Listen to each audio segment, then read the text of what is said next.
वो इस्लामाबाद से अपने हकूक छीन के रहेंगे।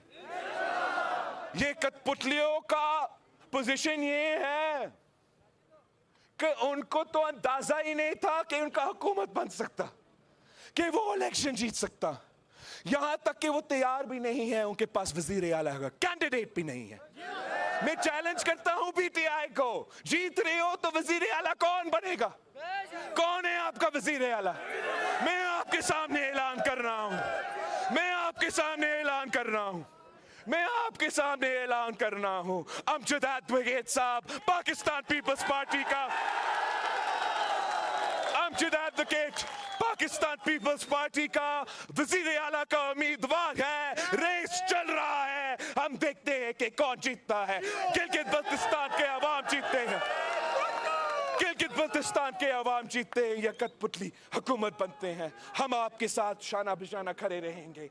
आप अपना एहतजाज तेज करें, आप अपना तहरीक तेज करें। इंशाअल्लाह ताला यहाँ से हम आपकी चोरी हुई सीट वापस लेंगे। ना ले सके तो आपका रुख इस्लामाबाद की तरफ होगा, आपका रुख इस्लामाबाद की तरफ होगा।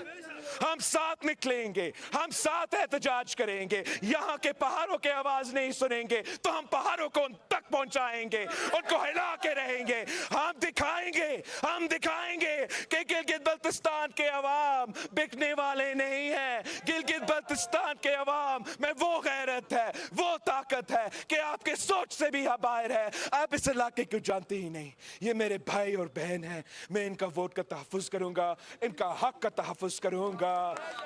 हमारे ऊपर बहुत प्रेशर है, बहुत प्रेशर है।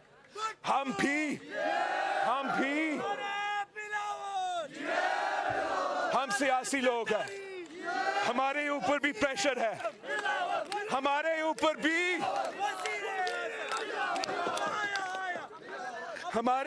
भी बहुत सा प्रेशर है। आपकी तरफ से प्रेशर है। हम तो सियासी लोग हैं, जब हम प्रेशर में आते हैं हम भी जज्बाती होते हैं, हम भी जज्बाती फैसले लेते हैं। आप हमें मजबूर ना करें कि हम एक्सट्रीम पोजीशंस पे आ जाए। आप हमें मजबूर ना करें। पाकिस्तान पीपल्स पार्टी इस मुल्क का वाहिद असली सियासी और जमहूरी जमात है। आप सारे दरवाजे हम पे ऐसे ना बंद करें कि हम मजबूर हो जाए कि हम वो रास्ता ले जिससे हम पीछे नहीं हटेंगे। हम वो रास्ता ले जो मुश्किल रास्ता है, जो जिदोजहद का रास्ता है, मगर जीत का रास्ता है। आप हमें मजबूर ना करें।